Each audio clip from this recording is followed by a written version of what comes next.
Hi, it's Steve, and I am here once again with Darren Hardison. Hello, Darren. Morning. Good morning. Good morning to you. Darren is our chief consultant. Darren is a seasoned pro when it comes to financial planning and life insurance underwriting. And we're going to have him address a very important and popular use of life insurance today, which is how can we use life insurance to preserve the assets in our estate? So, Darren, what Yeah. is the first thing that comes to your mind when we talk about using life insurance for that purpose? And just real quick, when you say seasoned, you mean old, right? I'm old. I mean, seasoned with experience and maturity and Tenured. I'm righteousness. tenured. I am well tenured. Yeah. Yeah. Yeah. And yeah, good morning. Hello, everybody in Zoom land. Yeah, so it's a great topic. And Steve, please keep me focused because there's so many subtopics we can delve into here.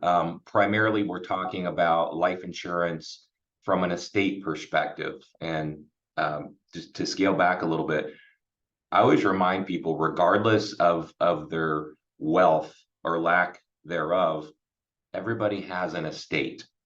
So usually when you say, "Oh, estate planning, I have to be wealthy, I have to be rich and have all this money to have estate planning," it's scale. We've talked about this before. So, using life insurance or not using life insurance, it just really relates to scale and really the purpose of why you need that protection. And we'll get to estate planning or in a second, but think about, a traditional term life insurance policy for someone who's 55 years old. The purpose of that oftentimes is to protect an income stream. Heaven forbid if I pass away at 55 and say I make $100,000 a year, my spouse, my family loses that $100,000 a year, for the next 10 years, if I'm fortunate enough to retire at age 65. So again, that's the purpose of having that liquidity come in. And fast forward to an estate perspective, let's not even jump into federal estate tax just yet, which gives people headaches a lot of times. But think of it this way, and we see this a lot. So, husband and wife, they have the typical retirement account. They have their primary residence. Maybe they have another piece of real estate or an income producing property and some investments here and there. And, prematurely, poof, something happens to, let's say, the husband, the males, we always go first. Um, so the wife is in a predicament to where, okay, I have these assets, but my spouse is gone. Where's my liquid assets? Do I have to start spending down my investments? Do I have to start selling my stocks and bonds and mutual funds? Which, oh, by the way, if you had to do that last year, when the S&P was down 19% and the bond market was down 14%, you were getting killed. Do I sell? Do I have to sell my primary residence to generate a source of liquidity? What if the real estate market's down and the house I could have sold for 500, now I can only sell for 350 because it's a depressed real estate market. Same thing for other residents. Am I selling things at a discount just to get by, where we could easily address that with a life insurance policy? All right, so your point, excuse me, is regarding estate liquidity, Mhm. meaning that even though some people commonly say, well, life insurance for estate planning is used to pay estate taxes, your point is that even if somebody has a moderate estate, like you're talking about scale, not a gigantic scale, a moderate scale estate with some retirement assets, investments, and so on, the issue becomes, will the survivors have to take a loss on liquidating those assets just to live? And so your point is that, nope, life insurance will come to the rescue and take care of liquidity needs so they can leave the other assets alone. Yeah, you and I have seen this firsthand. We know this. And $100,000 can change someone's life. If they have $100,000, they'll be okay because they'll be able to live and pay their bills and do the things. And for another family, maybe the number's 250, maybe it's 500, maybe it's a million. So back to my concept of scale, it's not one size fits all, but conceptually, life insurance makes sense in more cases than not. But let's talk more specifically about the broad range topic, and that is using life insurance more from an estate planning perspective. If someone has a very large estate, then the purpose of life insurance is to offset the federal estate tax. So right now, a lot of people probably know this, the federal estate tax exclusion is a little over 12.9 million. Well, what does that mean? So if my estate is 12 million, I die, it goes to my spouse, tax free. When she dies, it's 12 million. It's still under that exclusion amount, so she can pass that on to the next generation, her heirs, her beneficiaries, tax free. Now, what happens if you have a larger estate? I have a $15 million estate. Well, then any amount over 12.9 million goes to Uncle Sam at a 40% tax rate. That's huge. 40% is getting skimmed and going right to the government. They need it. To send overseas, we're not going to go into that. I won't get you started, Steve. So again, that's a very common use for the estate planning attorneys, the wealth managers, pull in someone like me and say, hey, my client has this estate tax exposure. And then obviously it comes down, well, how much would life insurance cost? If I'm paying, let's make something up, if I'm paying $25,000 for $1 million policy, that seems like a lot. But when you do the math, you're significantly discounting what you'll end up, or what your estate will end up paying in tax. Well, for sure. If there's a $1 million estate tax due, if you don't have life insurance, you're going to end up, $400,000 of that $1 million is going to go to the government. You'll end up with 600. If you use life insurance, and even if you pay life insurance for 10 years at $25,000 a year, that's only $250,000 taken off the top. So what I was going to say too, and what we see a lot of times, people that are very high net worth, oftentimes they're very illiquid high net worths. So yeah, they've been blessed to have this amount of wealth, but maybe it's a strip mall, it's a shopping center, it's a commercial building, but it's illiquid. So what is the estate going to do? They're going to be forced to liquidate, sell properties, maybe at a discount just to pay the federal tax. So again, life insurance might very well make sense to people in those scenarios. And real quick, just so I don't forget, we had talked about this in, I believe it's 2025, the current federal estate tax as it's written sunsets, and I believe it goes back to 5 million, meaning the exclusion ratchets back to 5 million. So now we have a lot more families who are potentially exposed to that 40% tax. Again, who knows what administration is going to come in next time and change it. We know historically what the Republicans do and what the Democrats do. So again, it'll never go away. It's just, what is that exclusion ultimately going to be? I get that. And plus there's estate tax too. Yeah, state tax, everybody's a little bit different there. All right, tell us about the structure of the policy in a typical scenario where life insurance is really used to pay off estate taxes and preserve assets passing on to the next generation. Tell us about owner and beneficiary and so on. Yeah, I mean, virtually always in those scenarios where it's a full estate plan, usually done by an attorney, invariably there's going to be some sort of family trust, irrevocable trust, something of that sort that will both own the life insurance policy and be beneficiary of the life insurance policy. That way to keep it out of the state, out of the estate. We've seen this on a rare occasion before. We always, as life insurance advisors, one of the things that we can tout is life insurance is a very tax preferred financial vehicle.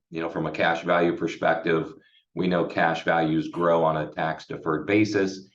There's strategies, if done correctly, you can pull cash value out on a tax-free basis. I call it like a Roth IRA. And at death, that death benefit is paid to the beneficiary income tax free, no tax. The federal government still has not found a way to get their hands on that. The life insurance lobby is very strong, fortunately. However, there are situations if the beneficiary and ownership are not structured correctly. To my point earlier, say the estate tax exclusion is 12.9. Well, I had this $1 million policy, but it was just paid to my, individual personally, my wife. So now my wife's estate's gone from 12.9 to 13.9. Now she has an estate tax liability on that extra $1 million. Because it's under her name. It's an asset under her name now. It's just paid to her personally as part of the estate. Those funds, that $1 million of cash, literally are now part of the estate, which can easily be remedied with, the proper structure of the policy. I get that, with a trust and having to choose a trust, having to choose the right executor and trustee and build the right team. And again, we're not attorneys, but that's the attorney's job, is to be sure the trust is structured properly, and then we take the instruction from the attorney, copies of trust certification, and be sure the insurance company has both the owner and beneficiary correct. Okay.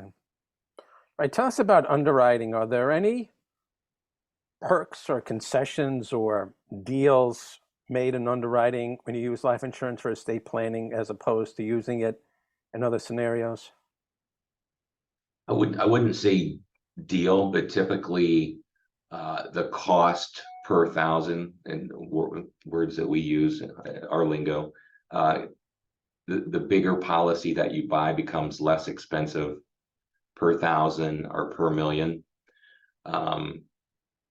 Underwriting, we've said this for years, whether you're purchasing a $100,000 term life case or a $10 million estate planning scenario, actually underwriting is very similar. The financial underwriting obviously is a lot more detailed on the bigger cases. They need to be sure, that the financials are in line to justify that much coverage, but very, very similar. Well, walk us through the second to die strategy in which two lives are insured in the same policy. What's different about the underwriting there? Yeah, a lot of people have heard of these referenced either as joint life, second to die, joint survivorship. In essence, one policy insuring two people.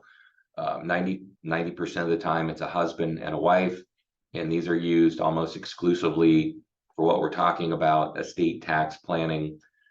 And in essence, the death benefit only gets paid out at the second death.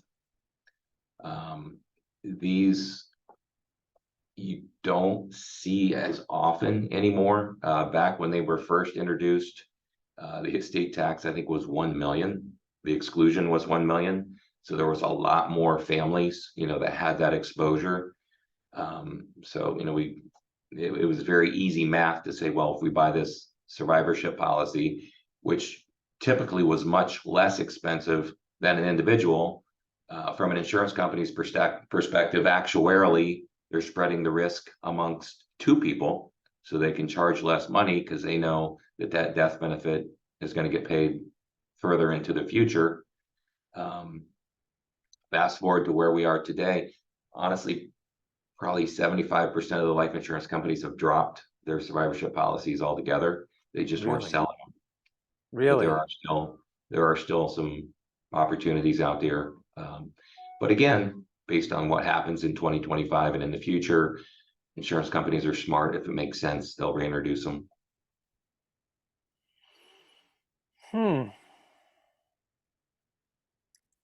My last question would be,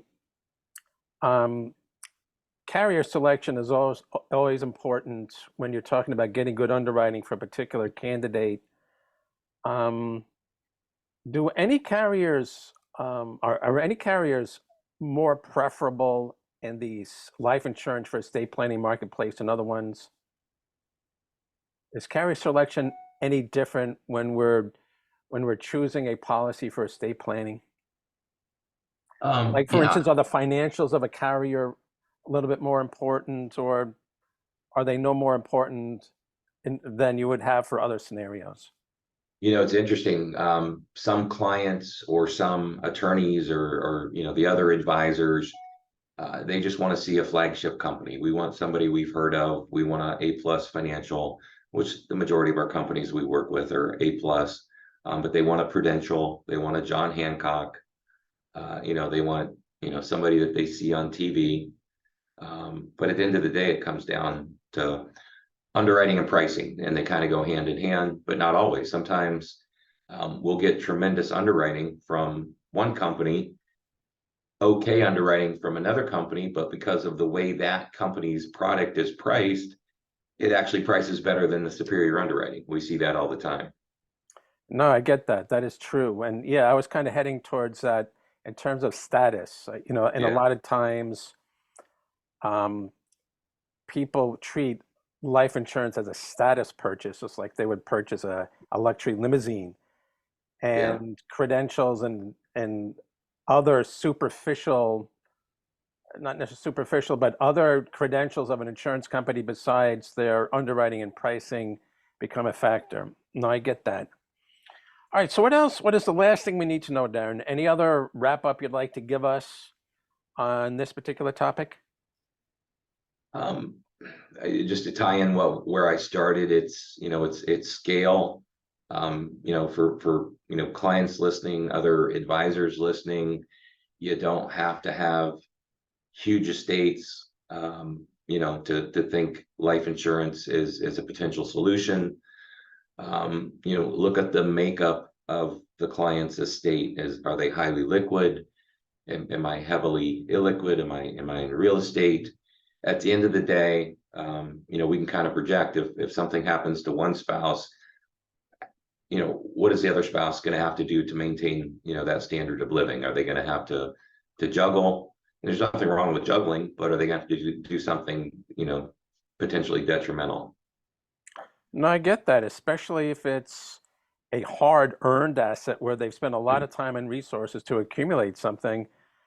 Why put the survivor in a position where you have to sell it at a discount and take a beating on it? I mean, that's for a lot of people, it's like a matter of, it's an insult to have to do that. So I could see that life Or insurance. yeah, or real quick, we work with a lot of folks like in the Midwest, right? And maybe it's a family farm or a family property. It's a generational, sentimental thing. And the last thing they want to have to do is Right. to have to sell it or parcel it out and sell pieces of, just to either pay tax or, to have some liquidity. That's it. All right, Darren. Darren the magician has once again shown us the Good magic stuff. of life insurance. Thank you so much. Everybody stay tuned and we will see you next month.